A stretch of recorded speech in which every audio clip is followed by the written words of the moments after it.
Hey, Chris, Hey, Rod. I got a question for you. Oh, yeah? What happens if you lose multiple friends to one disease? One disease. I don't know. I've never had that happen to me before. But I have a feeling tonight we're going to find out.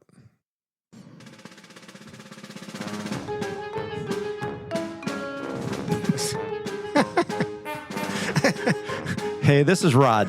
And this is Chris. We are Unqualified And Unsupervised. the show where two guys try to figure out life after loss with no experts, no scripts, just experience. We're going to have the unfiltered conversations about hard topics that no one wants to talk about, but everyone should. Coming from a couple of guys who were forced to join a club we didn't want to join. Rod, what's going on? Jeez, my gosh. It's been a Oh, while yeah? since we've talked. Yeah, a little bit. I took my trip to Washington. That's right. Visited How was my that? son. It was great. Yeah. The unfortunate thing is You were in D.C. with all the politicians? some of them. Yeah. Some of them. I did get to meet Barry's boss, okay. Mr. Thompson from Mississippi. Oh, Yeah, he's a great guy. okay. But the downside of being in Washington right now is everything's fenced off. We could not get close to the White Really? House. I mean, within 2 blocks of the White I House. suppose. Everything is fenced off, and I felt bad for people. Imagine planning your vacation to Washington, and then you can't see anything. and you that can't wanna see anything. Yeah, That would be awful. Yeah, but we did get out to Arlington. We saw the changing of the guard. That is amazing. It, Yep, I've Kennedy been there. grave. Mm-hmm. So it was cool stuff like that. Awesome. I love being in the city. I'm learning my way. I know where things are. Oh, cool. And I So think you've been there more than once. absolutely. Well, good for you. I've lost count. Yeah. But Oh, but food. I think I just ate yeah. through the whole thing. But that was the Well, the why walking. wouldn't you? Well, it was true. I mean, they have things there. They have pan on chocolate there, and we don't have it here. Oh, no, we do Yeah. not. I've So- had that before. What Ugh. have you been up to? Oh, I was on vacation. Well, tell me about that. Oh, it was a good time. Northern Minnesota, one of my happy places in the world. Right? Crosby, Minnesota has Cuyuna, which is the state recreation area. Used to be old open pit iron mines. Oh, So there's like, I don't know, 15, 20 of these things, these open pit mines, maybe more. But they've turned them into recreation area. There's mountain bike trails that are like premier in the Midwest. right. Like 300 miles of mountain bike trails. Maybe not that many, but there's a shit ton of them up there. And I did All I did right. about 25 miles a day Wow. on those. So you and- get to see different ones. You didn't do the same one. No, yeah, different yeah. There ones. was Okay. enough that I did a couple of the same ones that I really like to do, like Sandhog Mountain. Love that one because it's a hell of a climb. But Say it again slowly. What? Sandhog I Mountain. thought you said something else. I bet you did. Okay. No. Anyway, that was your favorite? It's one of my favorites. Okay. There's several up there, but they've redone it all in the downhill when it comes down through this ravine, and they've got these big berms and like Oh, cool. You can hit I hit like 20 miles an hour, which is probably slow compared to what some of those guys do. But Right. I'm coming down just so Well, at your age. yeah, right, yeah, because I shouldn't. I might break a hip, right? Getting on the. But yeah, no. Something like that, yeah. Yep, spent 2 days doing that, and then I went on up to Woman Lake, Minnesota, which is Longville, kind of up by Leech Lake and Walker area. Oh, sure. And my family's been going up there and fishing, get a cabin and go So fishing this up is a there. yearly family thing. It is. We've been doing since my dad was a baby. Wow. Yeah, so it's always nice to get up there and get the boat. I love to fish, and But you know the area. I know the area. Yeah. I know the lake pretty well. Yep. It's a hard lake to fish because it's deep and it's very clear. It's really hard to fish. So they stay because they stay down out of the light. Oh, I see. So I see. in the evening, if you want to go out at night, it's much easier to fish. Right. But a lot harder to see. Okay. Yeah. So I'll bite. I'll yeah, bite. I Well, knew it sounds you like would. it sounds like a good time. Yeah, it was. It was really nice. Yeah. It's my whole family up there, And you came back totally refreshed and ready to start again. and not wanting to come back at all. But yeah, it was Oh, good. yeah. As a good vacation leaves you. So. Did your boys go? Yeah, my oldest did. Oh, okay. My youngest was stuck in the Air Force Base. Oh, okay, that, sure, sure. The one we You'd can't talk about because it's top secret clearance. My So, son, whom I can't mentioned. Yeah. Yes, Yeah. exactly. So that's what I did. Oh, But- cool. So anyway, we've got Scott Schell coming on today. Yep. And Yep. that's going to be an interesting conversation talking about the grief around losing so many friends to HIV. Yes. And transition from being a vice president at a business to clergy, going through the seminary, Yeah. taking the calling. So I'm excited. It's going to be a good conversation. Absolutely. Hey, Chris. Yeah, Rod. Well, it's going to be an interesting conversation. I think so. All of our conversations are interesting, though. They are, but you tend to bait me though. I mean, you lead me into. You're a masturbator, aren't you? Well, you got to keep you moving. Otherwise, you get off on tangents, and it's hard to get you back on track. So I do have to lead you. Not even true. I disagree. Yeah, not at all. Anyway, well, okay. So the conversation today, my friend Scott is joining us from Boulder, Colorado, which exciting. I'm still stunned because we talked to Caroline a few weeks ago, and I never made the connection between you and her. Well, I think you made the connection. Well, I did, she but didn't make the connection. No, but it was so weird because it's like two different people from different parts of my life. I mean, there's a 40-year span there. Freaks me out. I'm still freaked out about that. I know. Now we've had two guests from basically the same area of Colorado. Yeah. So on this show that's got short-lived so far. Right. Listen up, Boulder. We need you. Yeah, absolutely. But, however, I don't live in Boulder anymore. Oh, never mind. Never mind. Ignore that. Okay, Boulder, don't listen. But anyway, well, no. I've invited Scott because in a conversation recently, he had told me that he'd lost many friends to AIDS, and I think it's a worthy subject to talk about. And let's talk about the history of HIV/AIDS and a little bit more about your story, about your coming out, if you don't mind. Just a little bit. Yeah, that'd be fun. And then, so Scott, welcome to our show. Yeah, welcome. Thank you. I'm happy to be here. Yeah, it's nice to have you in the studio. Thanks for having me. So we're going to open it up. Tell us about how you got to here today. I mean, I know you drove. He probably here. drove his car here. Yeah, he may have even flown from Boulder, where he doesn't live anymore. Stupid. What exactly are you trying to find What I want to know a little history about you. Like you in our talk, you said you came out in the early 80s. I came out in 1981. I actually moved to Minneapolis to come out from Steamboat Springs, where my family was living. You had to change states in order to come out? I did. Okay. And you chose Minnesota? I know, right? Well, from Colorado? Because of Clear Lake. I wanted to be in proximity to where our family had a cabin. And okay. Because I love being here. Okay. All right. That makes sense. Yeah. So after you came out, you didn't leave what I would consider like a gay lifestyle, or did you? Oh yeah. Okay. Yeah, I really felt like I'd hit the jackpot. Oh, okay. So I lived a very closeted life until that point. I think most people knew I was gay, but I wasn't willing to admit it. Yeah. And then I moved to Minneapolis and rented a apartment in a very gay part of the city. Well, there's a gayborhood up there. Yeah. And there used to be much I thought it was like Uptown. Was it Uptown? Yes, right. Uptown was the gayborhood. Okay.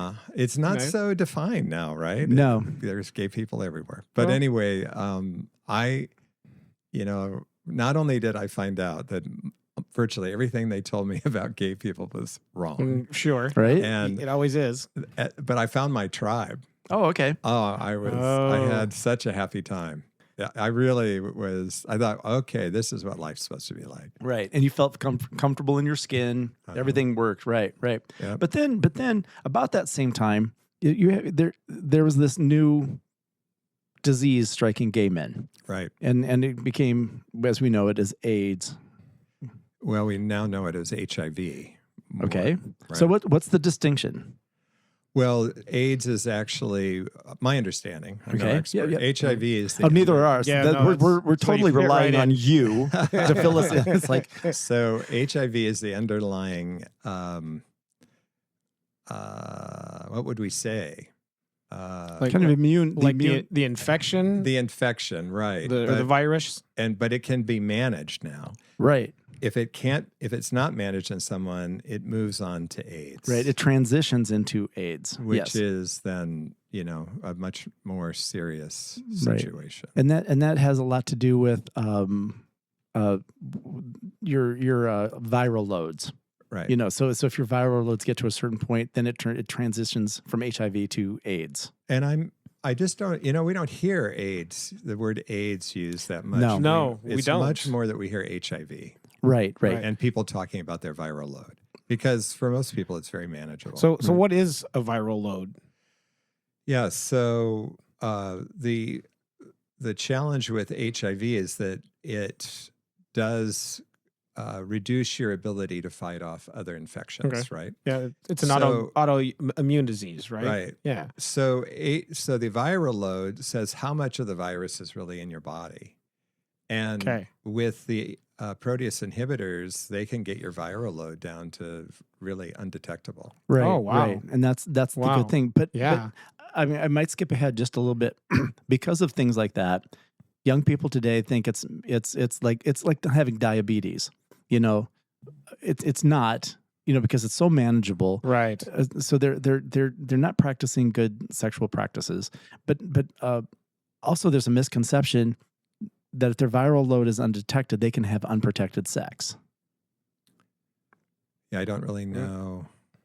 I mean, some people would say that's true. Right. But I don't know if I would. Yeah, see, I know personally, I wouldn't want to take that risk. You know. Well, no, I wouldn't want to do it. Ugh. I mean, if you were wrong, that would be awful. Right, exactly. That is not something you want to make a mistake about. Right. I wouldn't think. So you find your tribe. You're in Minneapolis, and all of a sudden this thing happens. So what's your reaction to this? I mean, how did you go about it? Well, of course, we were being bombarded with messages of safe sex. Right. Which was the use of a condom at that time, right. or not having sex, basically. Right, abstinence. Right? Abstinence. And but what was interesting for me is, and you heard a lot about this for years going on the coast, and I lived in Minneapolis. We didn't really hear that much about anything in Minneapolis. And then one of our friends died, and the truth is, he had really kept it from us. Because there's stigma to this.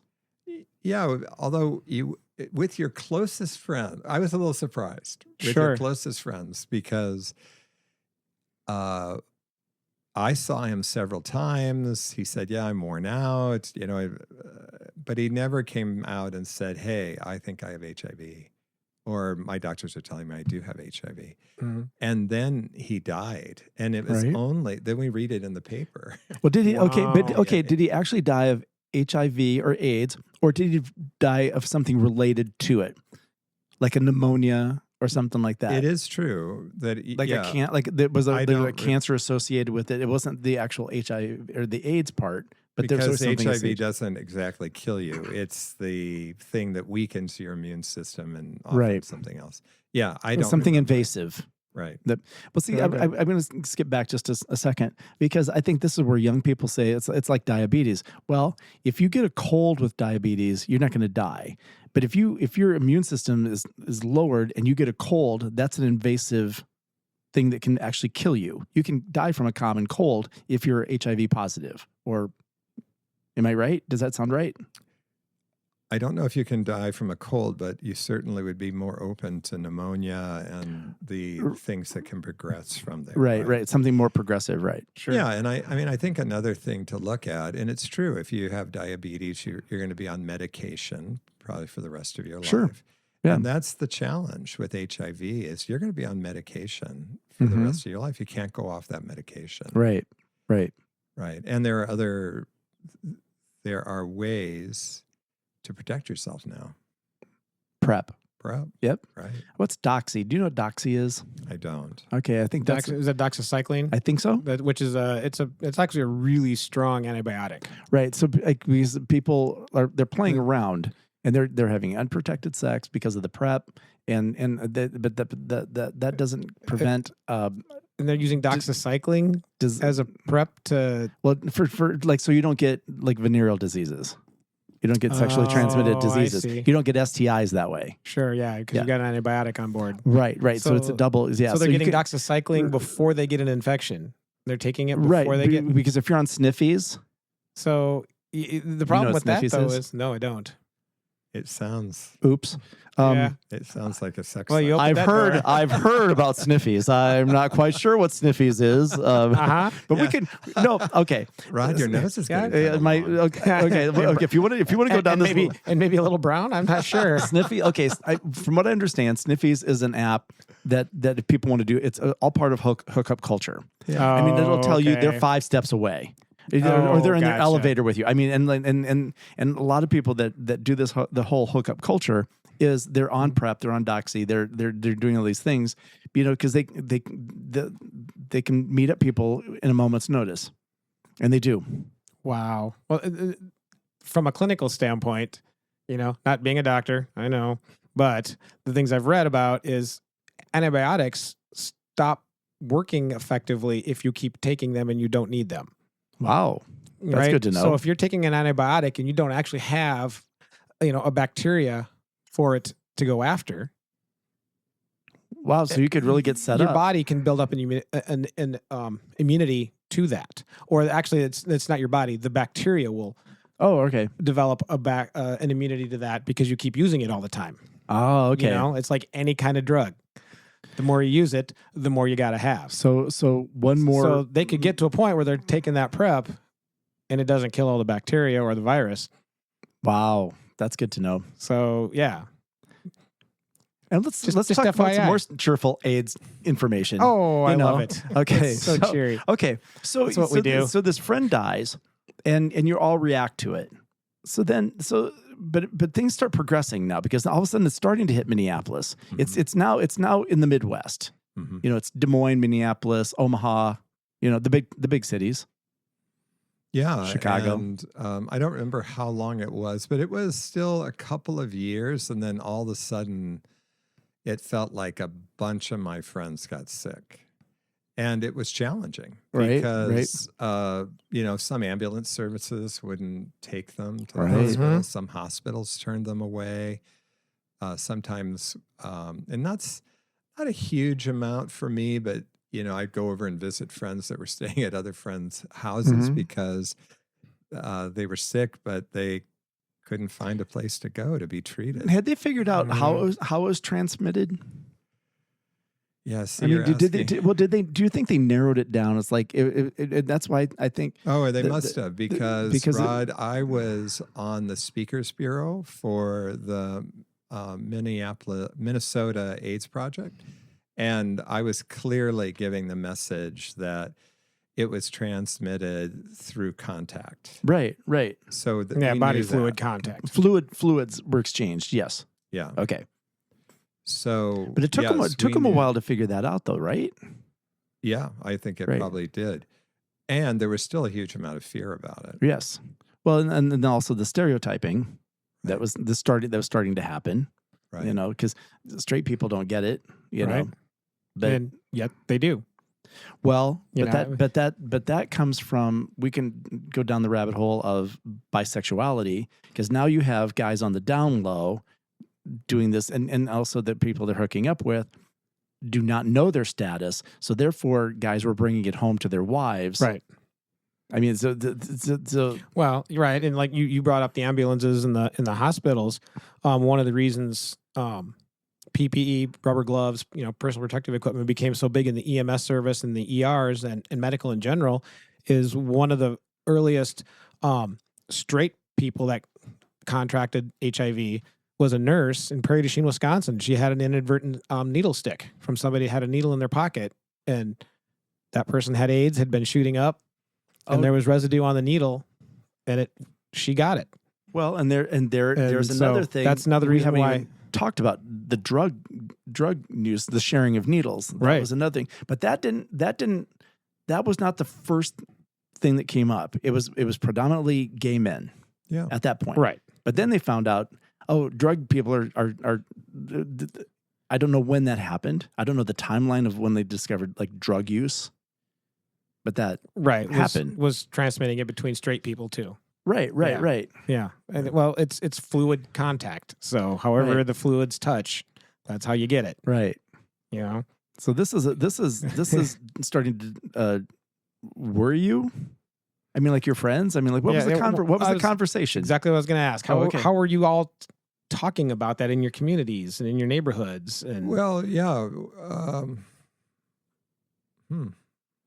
It's funny. We had full lives, so I'm sure we did talk about it, but it wasn't like we sat around worried Right, about right, it. right. It was You still want to watch it's not going to normal happen life. to me. Well, Kinda. but also you're going off to work. They're going to the gym. You're going about your life. yes, we're Mhm. going about our lives. And for me, something that I remember talking to all of my friends about was I volunteered to be a buddy with the Minnesota AIDS Project, which meant they assigned you to someone who was dying. Oh, And usually that person did not have good support. And And by not good support, you mean families abandoned them? Maybe or they their didn't friends. have a lot of money. Or- Yeah, a so lot of they friends couldn't or- afford to be in a care Right. facility when care facilities started to open up more. Right, right. So I really, I would say that traumatized me. Sure. I would think so. Yeah. How old were you when you did that? I was 23. Okay, so still pretty young. And while they had given me some training, they really didn't give me enough Yeah. training. And How could they prepare you for that? I mean, there's no way that they could absolutely prepare you. One of the things, of course, if we were doing it today, we would have had a mentor that took you out for the first couple of sessions and Right. said, here's what you're walking into. Right. The sores are potentially going to be seeping. These people are in a great deal of discomfort. They can have a hard time talking because what were the sores that I'm drawing a blank now. I thought they were like a cancer type. They're like sore. shingles. Yeah, but there was a name. Does it start with an S? Maybe. I'm sorry. That's all right. Well, We're not that- experts. that's we- okay. Yeah. We're Anyway, unqualified. yeah. It's not like we did any homework. Hopefully, someone will We hear didn't- this we and didn't they'll look it up. they'll let us know. They'll fill in the Yeah. blanks for Yeah, us. they can email Yeah, us. and they don't have, and so that was before the protease inhibitors came along. This was a common thing that people had, and so anyway, You're talking I mouth. walk You're in talking with mouth this- mouth sores. well, all over Just- your body. okay.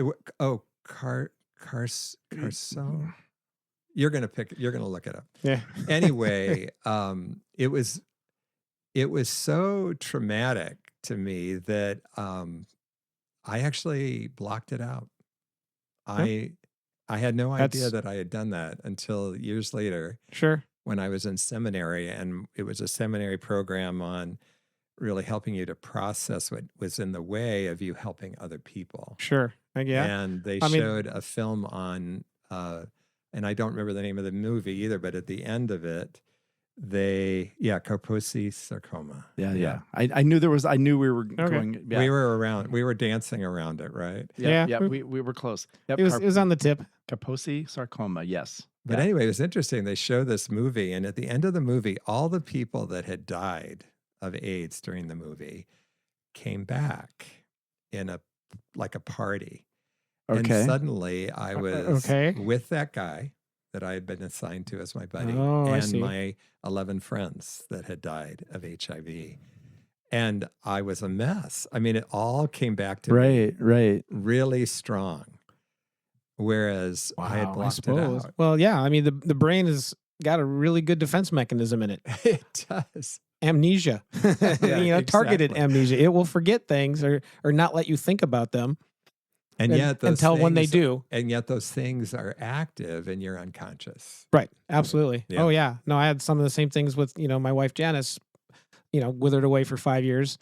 And there was stuff that I just didn't remember until one day when I did. Uh-huh. And I was a mess. And it just floored me. So Yeah. I can't imagine that walking in as a 23-year-old to go in and help somebody like that with no idea what you're getting into. Right.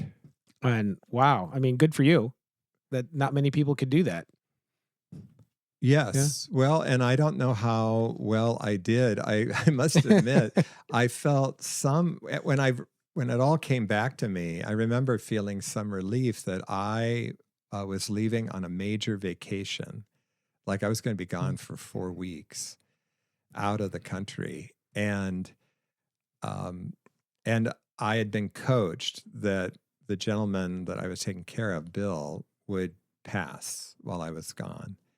And he did, because I think that would have been way too much for me, given where I was. Sure. In my to be there when he passed maturity and at that time, oh yeah. my capacity. That was hard for me when I was 49. I can't imagine. Right. doing it as a 23-year-old. It's tough at 65 too. Yeah. It's always tough. Yeah. Yeah. It is. So did they have like a memorial for him, or how did they handle his passing? Because you probably weren't able to be there for that part of it. I was not, but when I got back, the guy in charge of buddies told me about what the memorial was like. Oh, nice. Yeah. Which was good. So okay, this happens. So then what happens? Like did you continue to be a buddy for other people then? I did not. Yeah, that was enough. Yeah. You gave it the office. That was good. Yeah. That's where I transitioned from buddy to being one of their speakers. Oh, okay. Oh, okay. And that also was fascinating. How so? So in the Minneapolis area, I was asked to speak in all sorts of settings. Really interesting. Okay. Then I got asked to speak in more rural Minnesota one time. Lyle. I don't know where it was, but I know what you're talking about. Was that like 30 miles from here? Yeah, 30, something 40 like miles. that. Yeah. but someone, so So this would have been in the late 80s, early 90s? no, let's Or- see, it would have been in more, just past mid 80s. Okay. So And, 87, 88, somewhere in there. And so, and I'm sorry, I don't remember what the crowd was. It's like Yeah. a community meeting or something, right? Sure. It was in the evening. And when I came out, someone had used dog feces and written fag on my car. I was Wow. I was gonna ask, how did the crowd receive you? I can about imagine in the mid 80s in rural Midwest, anywhere, not just Minnesota, right, anywhere, it wouldn't have been well received. I wouldn't think. It was very interesting to me because Yeah. Minneapolis you were so well received. Right. Sure. They wanted the information. Right. Yeah. Well, they knew you, and they knew came you're. up and were appreciative of the fact that I was out, willing to be at their company's morning breakfast or whatever. Right. That you got up, got ready, took a shower, did all that stuff. Right. Rotary or all. Right. I was at Right. all these different things. Right. Well, and just being out there willing to talk about something that people weren't talking about. Yeah. And Right. had a lot of fear Kind of like about we it. do. Really Yeah. uncomfortable. Yeah. Oh, yeah. I remember I was in high school. I graduated high school in 87. And so in Decorah, Iowa. But we heard about it all the time, Right. And it was never spoken about in a positive light. Oh. It was very much, it was a fag disease. Right. Honestly, that's the way kids in my high school would talk about it. And, Right. And, and it was a weird dichotomy with Luther College there. There were a few, gay people in the community, not very many. And not many people really interacted with them unless you were at the college. And so there was a real dichotomy there. So like I say, when you said you were going out to a rural area to speak about this, I'm like, wow. And at that same time, there was this whole movement. I remember listening to a talk where the gentleman said, even though you may be out, most people don't know you're gay. And they don't think they know anybody gay. And so they can have all these negative ideas about homosexuality. They cannot fund research for AIDS because, it's not infecting us. So we all need to come out. Right. And it really touched me. And the next week I went into my office and told I had 140 employees. Wow. Working for me. I was the vice president of a company. So there was a whole chain of command ahead of me. But I told them all that I was gay. Wow. I said, yeah, we have got good for to you. come out. But there's strength in numbers at this point.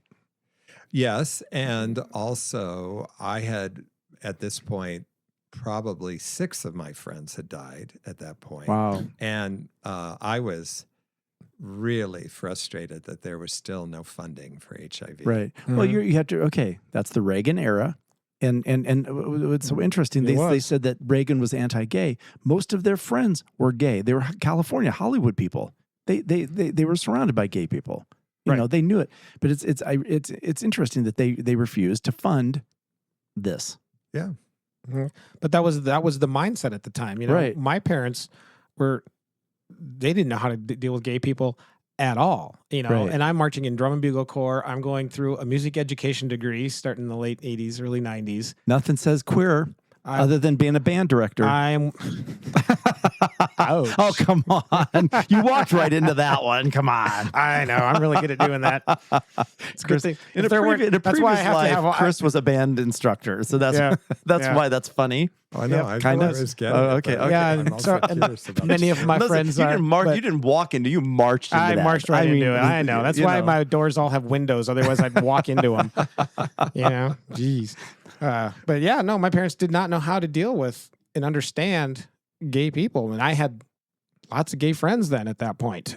And a couple of them, like You knew they were gay. I knew they were gay, and one of my friends who was actually in my wedding, who was one of my groomsmen, he didn't come out until after college. But I remember we were sitting around with my mom and dad talking about something in Decorah and something about whatever, and I just finally looked at her and said, "Mom, my friend Fred is gay." No, he's not. I'm like, yes, But he is. looks so. Right, not gay. But he Yeah. looks. Yeah. And I'm like, you know how many gay friends I have, and you know these people, and you like these people, so shut the fuck up. Don't be right, talking about them right, that way, you know. But as they learned more and hung out Right. with them more and got to know them, they got better. They understood. You know, Right, right. it's that when you're separated and you don't know and you don't understand, you're going to go to whatever and think the worst of them. Right. You know, and that's what was happening in the 80s. And so, of course, they weren't funding anything or trying to take care of it Right. because they just didn't care. So you come out to your office. Okay, 2 questions. Like what was the reaction? And also, did that help other people come out?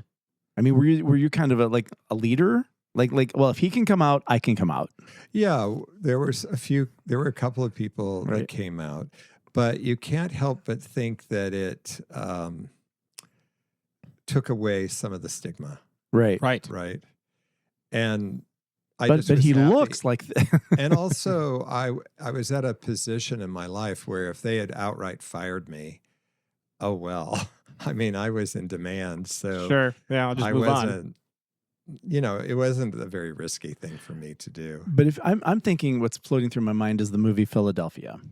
You know, the law firm, and they found out, like, wait a minute, he's getting sick. There's something wrong with him. Da da da da. And then they sabotage him. You know, and then there's the whole lawsuit about the loss of the job and all that kind of stuff. So those things are very real. That's a very real threat. That's a very, very real scare. Absolutely. You could be fired for that. It could be. Or worse. Well, Depending on the people you're with. I'm just going to be a little bit political. The current president, when he was president before, actually did do that at the Supreme Court. He went after that, and I think they found a 1964 statute that said, no, you can't fire people just because they're gay or lesbian. It was a 1964 ruling about equality. Sure. Yeah, but that sentiment still exists today, where people want the ability to fire a gay person simply because they're gay.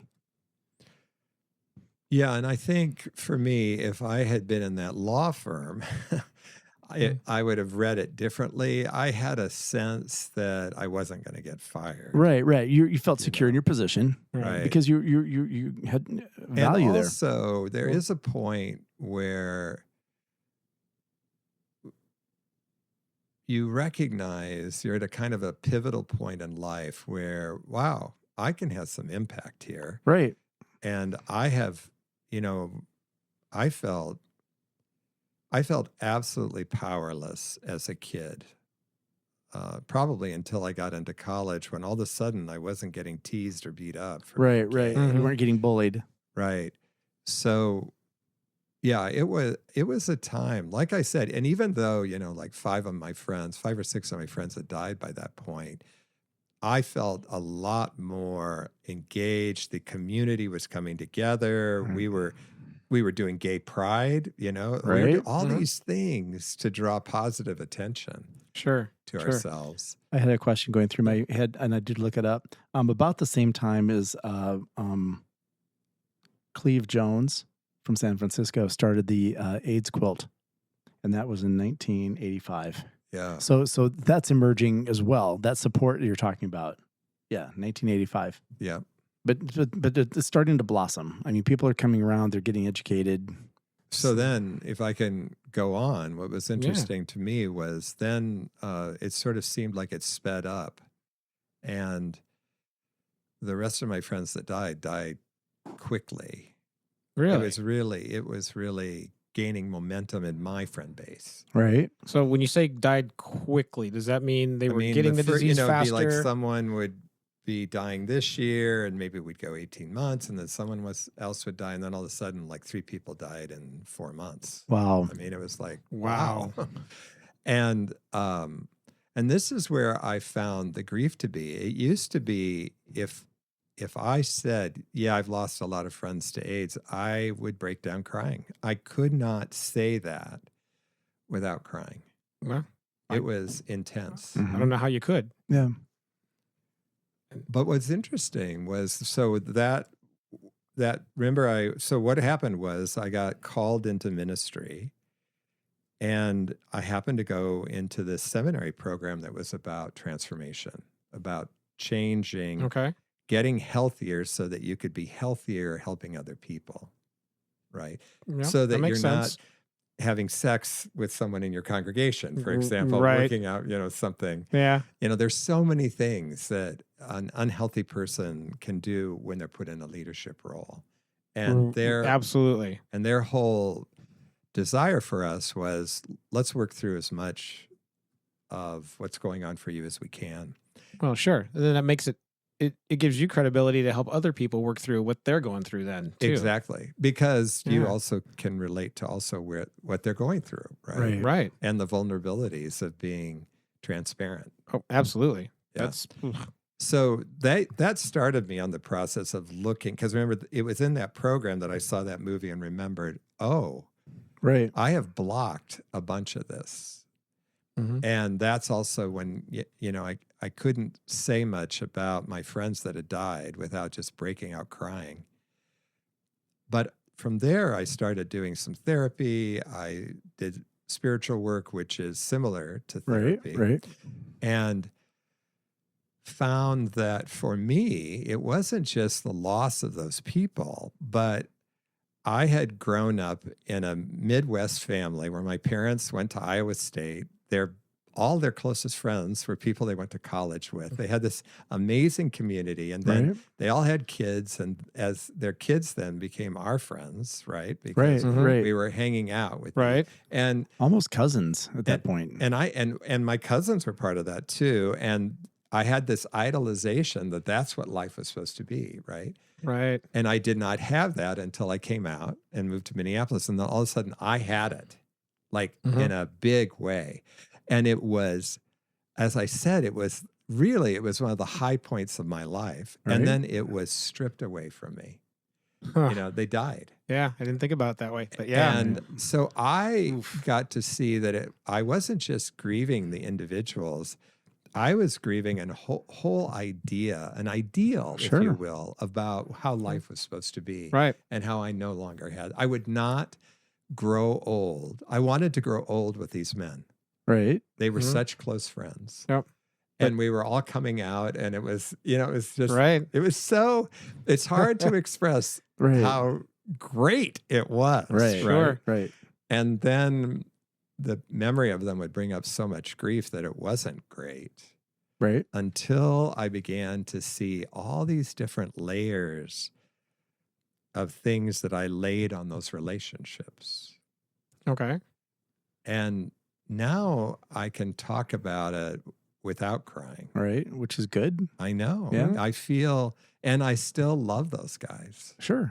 Well, I don't think that ever stops. Exactly. I mean, It shouldn't. Right. It shouldn't. It's that like never really goes right. away. It's like when people say, "Oh, haven't you moved on yet?" It's like, no, I will never move on, but I will move forward with the experience that I gained from that person. Right, this, right. Whatever. I will always move softens. forward with them. I will not move on from it. It softens, but it no never matter goes how away. bad it was. Yeah. Because it's part of who you are now. Right. Yeah. Don't you think that a lot of people think that if I could just forget, I'd be okay? Yes. Yeah. Well, I think a lot of people think that. But Chris, I think you can talk to that because if people park that emotion, they get into trouble. they do. If they don't deal with it, Oh, they yeah. get into trouble. And I did. And for a year, I did pretty good after she died. And then I crashed hard because I didn't deal with it, Right. until I realized it's okay to not be okay. Yeah. And, that's when you can start talking about things, and it can be a moving forward process rather than a moving on process. So Scott, did you have that moment of when you told yourself it's okay not to be okay? Did you have like that epiphany as well? Like it's okay not to be okay. Well, I think if I went back, it was at the end of that movie when I just melted down. Right. And this was in a classroom, right? There were 40 people in my seminary class. Right. And I broke down, and my class got up around me Mm. and just put their hands on me and told me they loved me and that it was okay. And that is such permission giving. You know, when we talk about if you're going to be with someone that's grieving, don't tell them, move on. It's really the invitation is, I'm here with you. They show up. Let's be right in this grief together. Tell me what you're feeling. Tell me what you're experiencing. Mm-hmm. And that's what my classmates did. And that was a real turning point for me, that I could be right there with it. Mm-hmm. And it was embarrassing to break down. Well, sure. I broke down so many times after that until I really got to the point where I went, okay, I can feel that something is healed in me. Mm. Yeah. But that took a while. Oh, years. Yeah. Oh, years. Okay. Yeah. Because look at it. I went through seminary when I was 30. I started seminary when I was 32, and it was a 2-year program. And I'm 67 now. And I would say it's only in the last 8 years that I don't feel any tears come to me when I talk about my friends that passed away. But that's a process. I was going to talk about you. I lost it. Sorry. Okay. I did. Good. I lost it. Good for you. So, Chris, what's your process like? So, evolving. It's, for me, I have these ups and these downs, and I let them happen.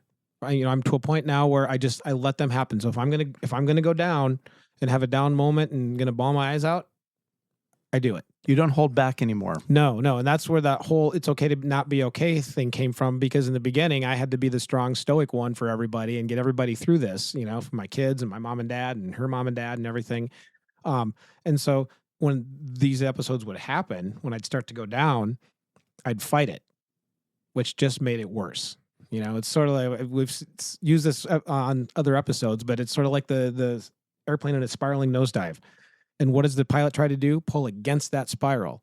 And, that's just way too hard. But if you go with the spiral, you can gain control until you can get it and pull it back up. Right. And so I started doing that. And once I started doing that, the lows weren't as low. They didn't last as long. The frequency between them was longer, and then I was able to talk about her and the experience without breaking down. And I don't know if this is similar for you, but if I let myself have a good cry, which it feels like I'll cry forever, but really it's for a few minutes. Right. I always feel better afterwards. I do. Right. You just got to get it out. Yeah. Well, that's happened recently with me. I don't know. Maybe I shared that with you, Chris, once. But a couple of weeks ago, it's Wednesday morning. The sun's coming through. I'm making breakfast, and I was just missing Jeff. I mean, I could sense him like coming up behind me in the kitchen, like he would. But I had that tearful moment. I let myself have it, but I don't know where it came from. I don't know if it was the light. I don't know what it Doesn't was. matter. It just happened. Yeah. You Doesn't know? matter where it came from. But you're right though. Let it be. It softens with time. It's never going to go away. You're never going to forget your friends. You know, they're always going to be there, and you could probably still hear them talk. Oh yeah. If you put them in a situation, you can hear them. Mhm. Yeah. I'll tell you something interesting. I got to see, well, I don't actually know if I know what's going on, but a dear friend of mine passed away a couple of months ago. And I got asked to do her memorial, which often happens to me. And I was really looking forward. I like, to really consider the person as I'm putting together a memorial. And then I get other people to talk. But I was really excited to talk about her and talk about some of the things I found to share. Oh my God, I sobbed through that service. Oh, really? It was wild. And now I just came off of a very long international flight and probably had timed it poorly. I was in my third day back, so I was exhausted. But I had to finally ask the husband to come up and do the last reading because he'd seen the service before. Oh, yeah. Because I couldn't do it. And it was interesting to feel that total breakdown.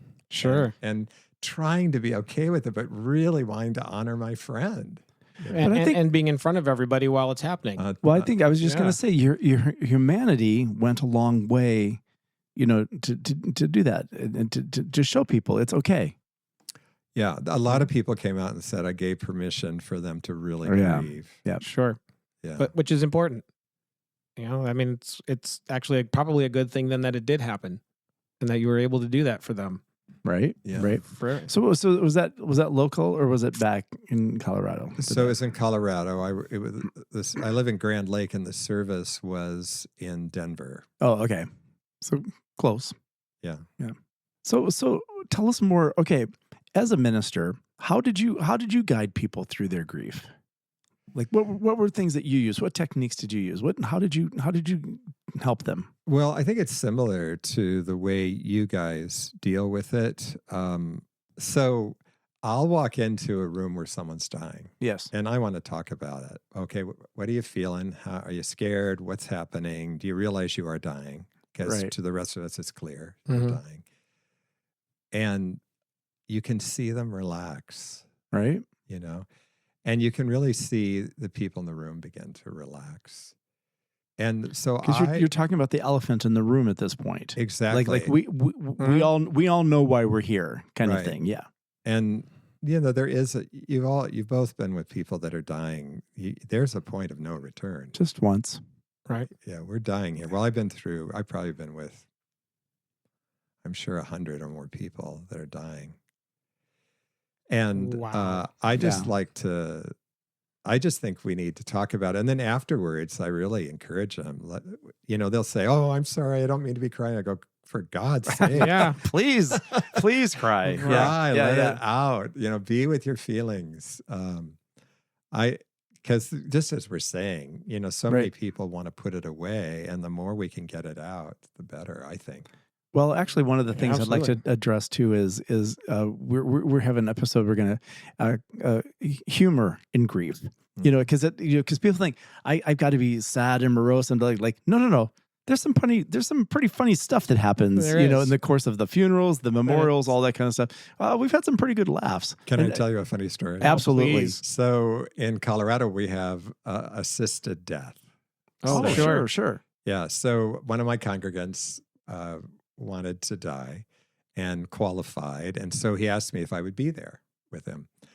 And so I hadn't seen his house for a while, and they'd remodeled the house thinking that his disease wasn't going to progress as fast as it did. Oh. So they're showing me the house and they're showing me this wild shower thing that came up, and everyone in the bathroom, we're like 6 of us crowded in the bathroom, we're all laughing.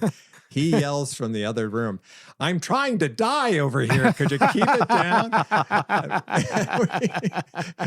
we just busted up. No, in fact, we can't. Sorry. Yeah. Oh my gosh, that's great. That's you've got a sense of humor always helps, right? But how will you remember that gentleman from that? Oh, you'll remember. It's not the death part. It's this moment of clarity. Like I'm trying to. Yeah, that's great stuff. I know. Yep. So we're coming kind of to the close here. Scott, what else can you leave us with? What advice or words of wisdom that would you leave with people while they're going through this? To recognize even for our own death, that death is just another step. Yes. There's also support that our consciousness continues. And everyone who has had a near-death experience that I've talked to says it's absolutely beautiful, and try and be as relaxed and conscious as you can, and help other people to be as relaxed and conscious as they can as they move into the process. Don't be afraid of it. And if you are afraid of it, acknowledge that you're afraid of it and talk to people about it. Don't be stoic. Sure. Yeah. Do not. No, that doesn't work. Trust me. Yeah. In grief and fear, and it doesn't work. But that's the whole thing with fear. I think a lot of what we were talking about earlier too is when straight rural people didn't understand gay people. They didn't understand, so they feared instead of trying to understand. So you're saying the same thing happens with death and dying. There's a fear, and you won't acknowledge because you don't understand. It's the unknown. I mean, it's the unknown that's truly what's fear, right? You're not afraid of the dark. You're afraid that you can't see, and there might be something there you can't see. Right. That's the unknown. That's really what you're afraid of. So, grasp that. Talk to somebody. Right.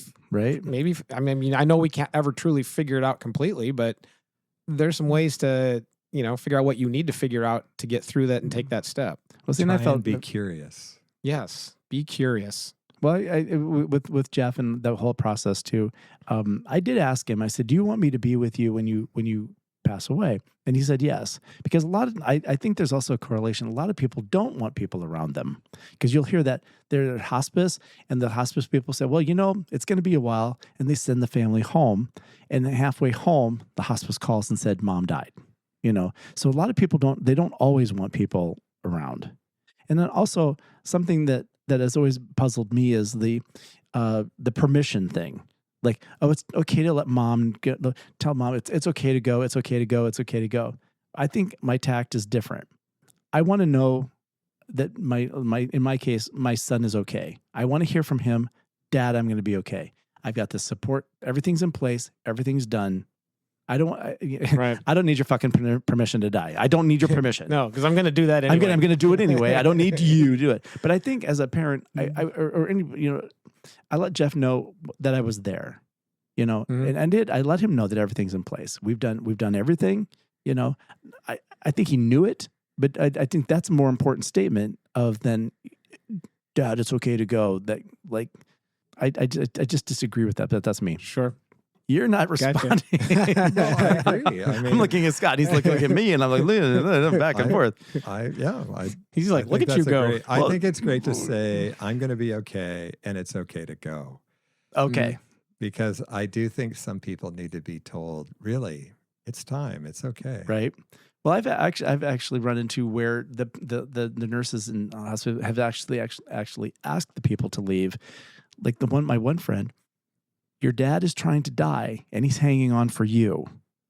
And that changed everything for her, because once she left the room and he died, then they could deal with it. But there's a lot surrounding that. Mm-hmm. So, yeah. Got it? I think so. All right. I think that's it. We're running out of time. So it goes so fast. So I don't think we've covered everything. So you'll come back and visit us again if you ask me. Oh, absolutely. You're invited, just so you know. Okay. Absolutely. Thanks, and I love your perspective. You've had such eclectic life experience, a really grand life experience. So I like what you've brought to the table between your professional and then becoming clergy, and you've actually lived it. That's amazing, I think. Yeah, I recognize that what I went through with HIV really helped me in my ministry. Cool. I understand a lot. I would imagine it did.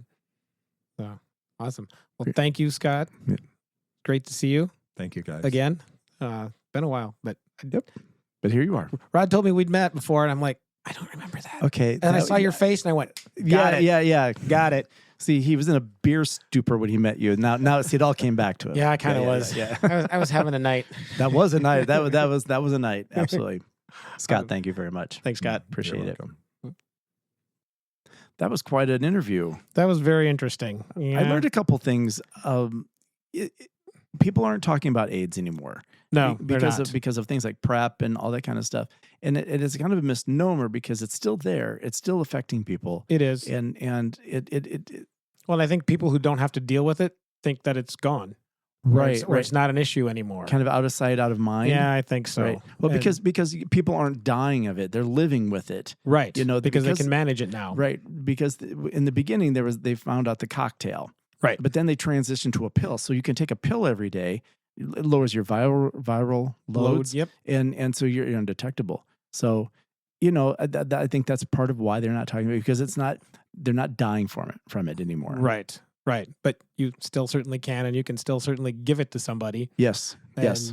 cause a huge problem. But yeah, no, Scott's super interesting, especially, you know, his experience as a businessman and Right. and clergy, and having such a unique perspective on going through his own grief journey and then learning how to help other people through theirs. Right. I was going to just say that his grief journey led to his being more empathetic as a clergy person. Yeah. He could walk people through things because of his Yeah. own experience. Yep. Which is Absolutely. awesome. So yeah. So anyway, get therapy if you think you need it. Absolutely. Or even if you don't think you need it.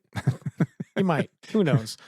But the one thing I would like you to do is keep sending us those messages. And I wish I could speak. Man, I've had a couple episodes now where I just.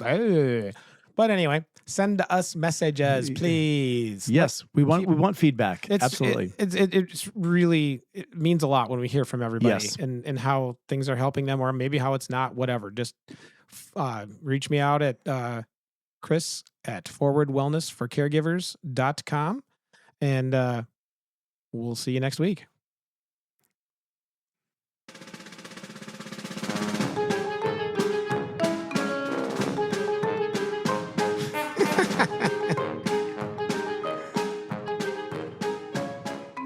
Hey, Chris, I think we had another good show tonight. I think we nailed it. I think we got knocked it right out of the park. Yeah, Rod, this is our circus and we are our monkeys. This is so true. This is so true. I'm really looking forward to the next show. I don't know what we're going to talk about. I am too, and I thought you were figuring that out, so I guess maybe I'll help you with that. Let's talk about that. Absolutely. But I'm really looking forward to whatever we talk about. It will be hopefully it'll be helpful. And it'll be fun. It will be fun. So yes, as fun as grief can be. Exactly. So do not miss next week. No.